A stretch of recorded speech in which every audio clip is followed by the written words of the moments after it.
students. So I'm Wei, and I'm a main leader of the Chudo community at my school.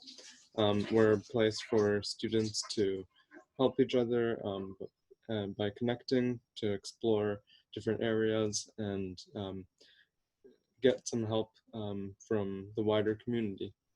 So today we're doing that with a Q&A with a very distinguished university student at McMaster. He's a Schulich Leader in the 5-year entrepreneurship or business management and engineering program. So thanks so much for taking the time. No worries. How did you find me on LinkedIn? I think I just searched like Schulich Leader. Yeah. Sweet. Yeah. Good. Okay. So I'll just start with the questions. Sure. Okay. So I'm really interested in the engineering and management program, the combination. How has this affected your internship experiences and any other experiences, maybe like projects or anything? Sure. I would say it hasn't affected my internship experiences so far that much. Okay. And the reason is because the co-ops I've done three, I guess. The co-ops I've done so far have been mostly software heavy co-ops. Mhm. And Okay. so because of that, I've been doing like web development and testing automation development. And so Mhm. because of that, you don't really get to see a lot of those business skills, the level that I'm working Yeah. at, which is like kind of programming heavy, which Mhm. is fine because that's kind of what I want to do with my internships right now. Mhm. After my first year, I worked at a startup. And so I got to see a little bit more of the businessy side and I Okay. got to kind of apply those skills a little bit more. Mhm. But because it was only after first year, I hadn't taken many business courses at that point. Okay. But Okay. the cool thing about the program though is that the way you kind of view your like work experience and like how the company works and like how organizations work definitely Mhm. changes once you've taken that kind of business and software roles.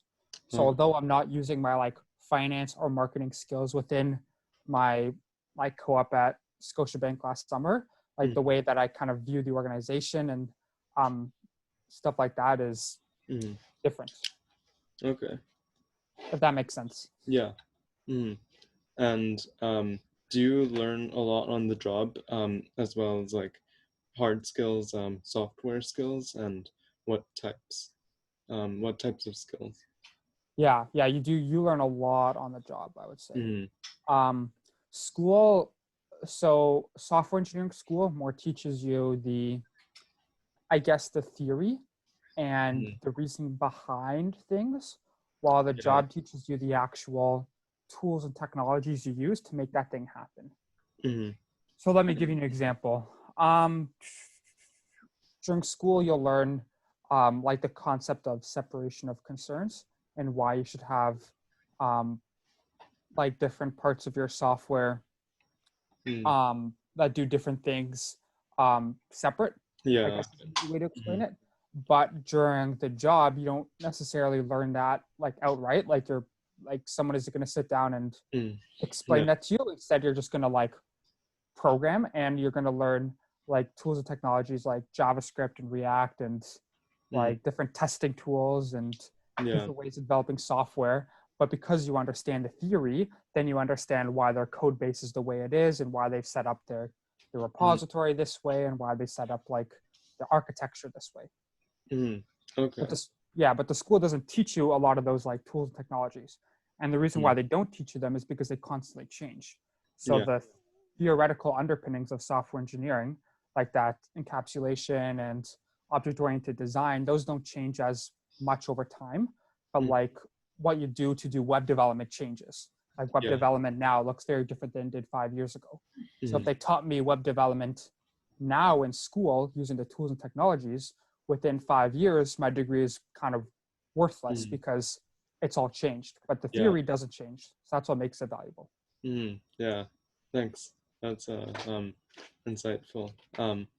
And oh, another one I had is as it's engineering. I think Hmm. in first year there's a lot of, or at least like a few physics courses and like Yeah. science. Okay. Okay. And your internships, they're all quite interesting. Did you find them all through the co-op program or? Um, yeah. So my first year, I worked at a startup Mm, doing kind of software businessy stuff. And mm, although I was looking for like a full co-op through the school program, because I was first year and didn't have too much experience, I didn't find a full one. So I ended up mm. finding this one. Um, I found a poster on the wall in one of the engineering buildings, and so I snapped a Oh, picture of okay. it and sent an email to the founder. And Mm, so they hired me for the summer. Um, so that was pretty cool. yeah. And the Scotiabank ones, although I didn't apply through the school, I applied through their own portal. I got the job because Okay. I was able to network and make great relationships with the recruiters. And I Mm, did so during um, hosted events through mm, McMaster, where they bring in their recruiters, and through hackathons. So those okay. relationships were kind of facilitated through the McMaster co-op program. And through that, I was able to land a job. Okay. Yeah. Just a moment. Okay. Um, and then the last one about your university program is because it's like both business and engineering all Mhm. in one. It seems really intensive. How do you manage like all of that as well as other activities? Yeah, great question. So because the engineering of business program is spread out over 5 years. Mm-hmm. What's nice is I would say that your actual per semester course load Mm, is probably slightly less than if you're in straight engineering. okay. And the reason for that is because usually the business courses aren't as difficult as the engineering courses. Mm, Now, there are okay. some business courses that require a lot more work and are definitely more hard than the engineering courses. But I Mhm, find on average, I spend less time on the business courses than the engineering courses. And mm, so if I'm taking 4 engineering courses and 2 business courses, it's actually slightly less work than if I was taking 6 engineering courses. mhm. Um, but it's still obviously like very busy. It's engineering, right? Yeah. And so the best way to keep keep it all managed well is through having, I think, a good quality system and putting stuff in your calendar. Yeah. So I Mhm. use a program called Trello. I don't Okay. know if you've heard of Yeah. it, Mhm. but I create 3 kind of columns. So to do, in progress, Mm. and done. And Kanban. then so yeah, Kanban, Okay. exactly. I learned about it in my co-op, and so I did the Okay. personal one. Mm, And so I just put everything I have to do in the to do, and mhm. I add a calendar power up to it. And so I'm able to see like my entire semester, when I'm busy, when I'm more free. And Mm. it's really, really helped me with my productivity and time management since I started using it in third year. Okay. Yeah. Yeah. That's great.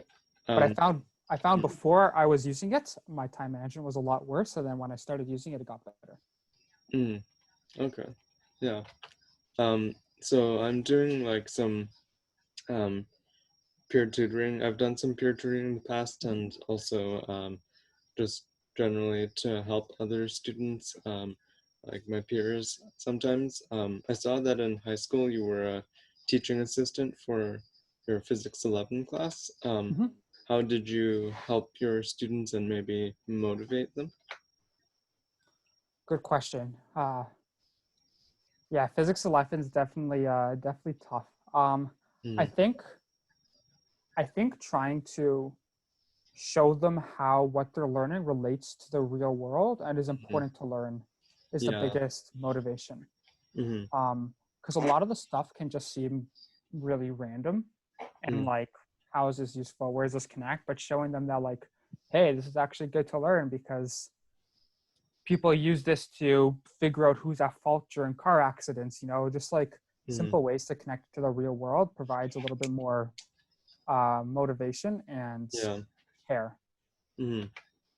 And the next ones are about your Schulich leadership. A Sure. lot of us, we we could really use like some of those financial resources and Yeah, scholarships. So first, could I ask what makes you a Schulich leader, and what in your case was important in being selected as one? good question.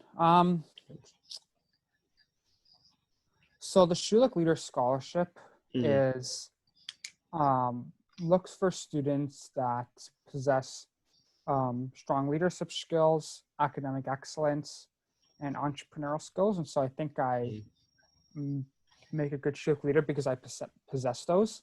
I think that through the opportunities I've had in high school, I was able to develop strong leadership skills, and I kind of got a little bit of a passion for entrepreneurship towards the end of high school, as mm, well as performing, really well academically. And so I think that's what's caused me to be selected for it. mm, And I think the most important one of those in my case was, I think, the strong leadership skills. And I mm, think my leadership skills were stronger than my entrepreneurial mindset or skills and my academic excellence. mm, And I think that, showing that I had those skills and that experience in leading, other people. So I did day camp and swimming and mm, um, co-captain of a team in high school. mm, And so really bringing those out in my essay and um, the shorter essays on the application, mm. I think was one of the biggest factors. Okay. And oh yeah. So for the leadership, Mm-hmm. I think you did a lot of. Oh, sorry.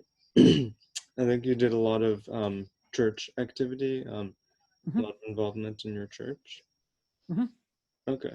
And maybe could you talk a bit more about your entrepreneurship in high school? Um, I didn't I didn't do much entrepreneurship in high school. I Okay. think I had a mindset that was geared towards it, and I was Mm, always thinking of ideas. But in that's terms great. of actually a whole lot of action, I didn't really do much. I think Okay. yeah, definitely the leadership, the church involvement in day camp and part-time job and Mm, some of the teams I was in high school is probably the bigger factor. that's great. Yeah. Okay. Um, and uh, how did you kind of continue um, like engaging with Schulis, and how has the network and like um, organization helped or affected you? Um, Mm-hmm. and I guess first, I know you served as the co-captain for at McMaster. Did you like organize events and things? Yeah. So one way I've been able to connect with kind of other Schulich leaders at Mm, Mac is through just being friends with them. mm, So some of my close friends are Schulich leaders. Like I have one guy who's in my program and I see him every day, which is mm, pretty sweet. I'm hanging out with them all the time, and I have some other friends that I say hi to. And so that's definitely like a great way to stay connected to them. mm, Um, and also through, events that we run at Mac, um, probably once or twice a semester. Um, okay. and so as co-captain, we did curling as an event, which was pretty cool. We did like a resume and cover letter roasting night. Mm, We did dinners out. We did They did an escape room. I wasn't there yet for that, but um, okay. so definitely kind of facilitating some of those bondings, and Mm, then just like seeing each other through day-to-day McMaster life, like as you're walking through campus, or you see them at the library and you talk to them for a couple minutes. mm, Um, that's kind of how I've stayed connected to them at Mac. mm, Um, and then you also asked about the broader network, right? mm, Um, so we have a conference every single year in September, mm, where all the Schulich leaders from Ontario get together for a day. And so really focusing on networking and meeting people during those 12 hours you're there or so, probably 10 mm, hours. And then seeing them every single year and seeing them on online things and being able to had an opportunity to go to Google to do like a STEM day for like a middle school class. And mm, so really like seeing the same people and talking to the same people at these various events has allowed me to, meet and become friends with people that are from other universities besides Mac, like Waterloo or U of T. Hmm. Okay.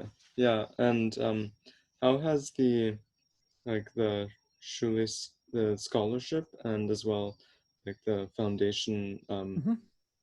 uh, affected you or influenced you your experience, your university experience so far? Um, so like, has it made anything easier? Yeah. Well, one of the biggest ones is obviously the financial aspect of it. Mm, So being yeah. able to have it covered is amazing and opens up Hmm. my finances to do other things, Hmm. um, which is really cool. But I think the most valuable aspect of it is the relationships and the networking Hmm. through the people I meet at Mac as well as across other universities. And Yeah. so being able to regularly engage with some very, very smart people who are, highly successful and highly driven in Yeah. what they do is amazing. And having those kind of lifelong or hopefully lifelong connections and Mhm. network that you can tap into when you need to is probably the biggest benefit. Um, Okay. it's Yeah. also, yeah, and some of the other opportunities that some of us have gone through foundation Sorry. to no worries to like go to Google and run the STEM day or hear some amazing guest speakers at our conferences or meeting the deans of engineering and science and Mm, really hear their stories and their advice has been really yeah. really neat and really helpful. Mm, okay. Yeah. And my last question is just uh, for us looking for scholarships now. Do you have Yep. any general tips for like finding and applying, and especially for like STEM scholarships? Yep. Great question.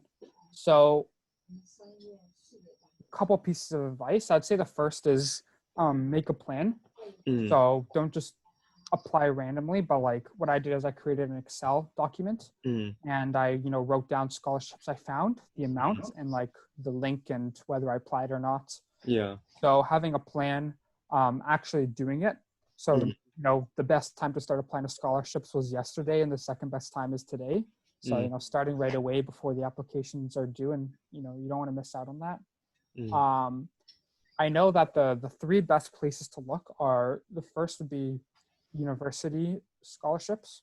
mm, So I don't know, I can't speak for other universities, but I know Mac has a variety of entrance scholarships they offer to people. So mm, obviously there's the Schulich, which is a big one, but they have the Hatch, which is I think $7,500 a year. They oh, have a couple which are $5,000 research award grants. mm, Um, and then, U of T has a $10,000 and a $7,500 entrance one. mm, Um, so other universities I know have similar things. That's yeah. a big one, applying to those because those aren't um, too difficult to find because they're Mm, pretty easily posted on their websites. The yeah. second was, I forget it now, but I know there's two really good quality scholarship websites. Yeah, I think Like, there's like scholartree.ca and yeah, I think Scholarships Canada is all yeah, right. Yeah. yeah. So just those ones, like Mm, scrolling through, finding ones that you can apply to. yeah. Okay. I think that's all from me right now. Oh, one other thing about scholarships. I think learning how to sell yourself mm, because you need to write essays and yeah. do interviews, and so learning how to talk about yourself in a good way and be able Mm, to sell yourself to the person through written or oral communication is yeah. is a big aspect, and it takes Mm, time to kind of develop that skill, but it's an important one for scholarships, but also for life in general. mm, yeah. Okay. Thanks so much. I think that's about it. No worries. I've uh, I'm just thinking of any other questions. Um, yeah, maybe like I guess related to what you said before. Um, like a college degree, technical college, something like Seneca or Hmm. those types. I guess they're not as long term, not as like sustainable because the technology changes so much. So for like something like software, Hmm.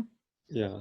Well, Have you sorry. met any other any people from those schools in like any of your internships? Yeah, yeah, for sure. Definitely a bunch.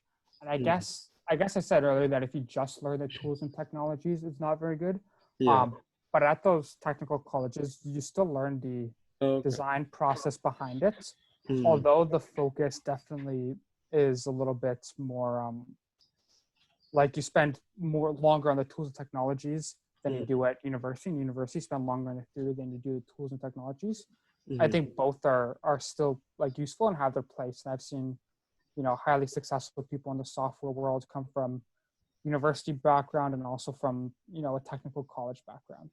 mm, And I think that both have um, um, things that they kind of have more difficult. So university students have it harder for trying to learn the tools and technologies that actually make them employable because the theory doesn't mean you're employable. And then mm, I think those that come from a more technical background where they just learn the tools and technologies have to ensure they actually pay attention to and learn the theory behind and ask mm. good questions regarding that because that's what makes your knowledge long term. Yeah. Okay. Thanks so much. That was really great. That was really helpful. No worries. And yeah, hopefully we'll talk another time. Sure. Did you have any other follow-up questions at all? Yeah. I think that's all I've thought of. Yeah. Mm. Cool. Yeah. Cool. Thanks so much. And Happy No New Year. worries. Just happy Yeah. to chat. Yeah. Happy New Mm. Year as well. Yeah. Forgot about that. Thanks. Bye. No worries. Bye.